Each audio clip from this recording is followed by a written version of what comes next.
ဇလန်အစမှာတော့စပင်ဝါရောနဲ့ကြော်ကြီးကရန်ကုန်သားဖိုးတိုးနဲ့အခြေတင်စကားတွေများနေပါတယ်။ကြော်ကြီးကလည်းရန်ကုန်သားဖိုးတိုးကိုမင်းကဘာလို့ဒီမျိုးကိုဖျက်ဆီးရလဲလို့တောင်းပြီးတော့မင်းနေပါတယ်။မင်းဖျက်ဆီးလိုက်လို့ပဲဒီမျိုးကလူတွေရောကလေးတွေရောခွေးတွေရောအကုန်သေးကုန်ပြီဆိုပြီးတော့ကြော်ကြီးကပြောနေပါတယ်။ရန်ကုန်သားဖိုးတိုးကလည်းတေးတေးမတေးတေးငါနဲ့မဆိုင်ဘူးဒါငါမျိုးဆိုပြီးတော့ကြော်ကြီးကိုပြန်မှုတ်ပါတယ်။ကြော်ကြီးကလည်းပြောလို့မရတဲ့ဆိုသူကိုရီးယားမမမော်လီခရမကိုတိုက်ခိုက်ကြလို့ဆိုပြီးတော့စကြဝဠာတစ်ခုကိုထုတ်လိုက်ပါတယ်။ရန်ကုန်သားဖိုးတိုးကတော့ဒါလေးကိုကြောင်အန်းနဲ့ပဲကြည်နေပါတယ်။ဒီလိုနဲ့ပဲနှစ်ယောက်သားဟာတိုက်ခိုက်ကြဖို့အတွက်အစဉ်အသင့်ပြင်ထားကြပါပြီ။အဲ့ချိန်မှာပဲကြော်ကြီးကဒီလိုနေရာမျိုးမှာတိုက်ခိုက်ရင်နောက်ထပ်အသက်ကျန်ရှိနေတဲ့သူတွေရောကလေးတွေရောခွေးတွေရောအဆောက်အဦတွေရောပျက်စီးမှာကိုမြင်ပြီးတော့မတိုက်ခိုက်ဖို့ဆုံးဖြတ်လိုက်ပါတယ်။ဒါကြောင့်ပဲကြော်ကြီးကသူ့ရဲ့စကြဝဠာကြီးကိုချက်ချင်းပဲပြန်လဲရုပ်သိမ်းလိုက်ပါတယ်။ကြော်ကြီးဒီလိုမတိုက်ခိုက်တာကိုမြင်တော့ရန်ကုန်သားဖိုးတိုးကလည်းမင်းကကြောက်တာလားဘာလားညာလားဆိုပြီးတော့သွေးတိုးဆန်းနေပါတယ်။အဲ့ချိန်မှာပဲကြော်ကြီးကတီးမခံနိုင်တဲ့အဆုံးဖိုးတိုးကိုပါဇက်ပိတ်ထားဆိုပြီးတစ်ချက်တည်းပစ်ထွေလိုက်ပါတယ်။ကြော်ကြီးရဲ့ထိုးချက်ကြောင့်ပဲဖိုးတိုးဟာတိုက်ဆက်နှစ်တိုက်ကိုအချိန်မဆွဲဘဲနဲ့အသာသာရရပဲဖောက်ထွက်သွားပါတယ်။ဖိုးတိုးကလည်းဟိုလွင့်ဒီလင့်ဟိုတိုက်ဒီတိုက်နဲ့ပဲသူလည်းဝေးကိုလွင့်ထွက်သွားပါတယ်။တစ်ဖက်မှာတော့ဖြူလုံးနဲ့မဲလုံးဆိုတဲ့ညီနောင်နှကောင်ဟာကြော်စွာဆိုတဲ့ကောင်အမောက်သိပ်ပြီးတော့ထွက်သွားကြဖို့ပြင်ဆင်နေကြပါတယ်။ဖြူလုံးကလည်းမဲလုံးကြော်စွာဆိုတဲ့ကောင်အသေးမတက်ဖို့နဲ့ဒီကောင်ကငါတို့ကိုဘာမှထိခိုက်မလုပ်နိုင်ဆိုပြီးတော့ထားပြီးထွက်သွားပါတယ်။တစ်ဖက်ကတဖန်ကြော်စွာလို့အမည်ရတဲ့ကောင်ကလည်းဖြူလုံးမဲလုံးညီနောင်အကြောင်းကိုကောက်ကောက်သိပြီးတော့ကြောက်တူးတွေတုံနေပါတယ်။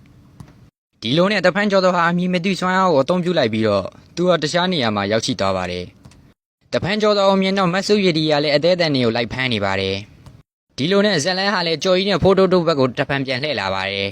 ။ဖိုးတိုးကလည်းကြော်ကြီးဆိုတာဒီလိုကောင်မှလားဆိုပြီးစဉ်းစားနေတဲ့အချိန်မှာကြော်ကြီးကဖိုးတိုးကိုလဲပင်ဆွဲညှစ်လိုက်ပါတယ်။ကြော်ကြီးကလည်းဖိုးတိုးကိုလဲပင်ကင်ပြီးဆွဲထိုးမဲ့အလုံးမှာတစုံတစ်ခုကြောင့်ရက်တန့်သွားပါတယ်။ကျော်ကြီးအဲ့လိုဖြစ်သွားတဲ့အချိန်မှာဖိုးတိုးဟာအကြောင်းပြချက်မရှိဘဲနဲ့ကြဲကြီးထားရပါတော့တယ်။တစ်ဖက်ကအသေးအံပြေးလွှားနေတဲ့ကျော်တော်နောက်ကိုမတ်ဆုရည်တီကလည်းအသေးအံတွေကိုလိုက်နေပါတယ်။အဲ့ချိန်မှာပဲကျော်တော်နှစ်ယောက်ဟာထိတ်တိုက်တွေ့ပြီးတော့တယောက်နဲ့တယောက်အမြဲပဲပေါင်းဆက်သွားပါတယ်။ခန္ဓာကိုယ်နှစ်ခုပေါင်းဆက်သွားတဲ့ကျော်တော်ဟာဆုရည်တီကိုတိုက်ခိုက်ဖို့လုပ်တဲ့အချိန်မှာပဲမင်းဘာကောင်းရင်ပဲဖြစ်နေပါစေငါညမလေးဆုရည်တီကိုမထိနဲ့ဆိုပြီးတော့ဆာစကဲကရောက်ရှိလာပါတယ်။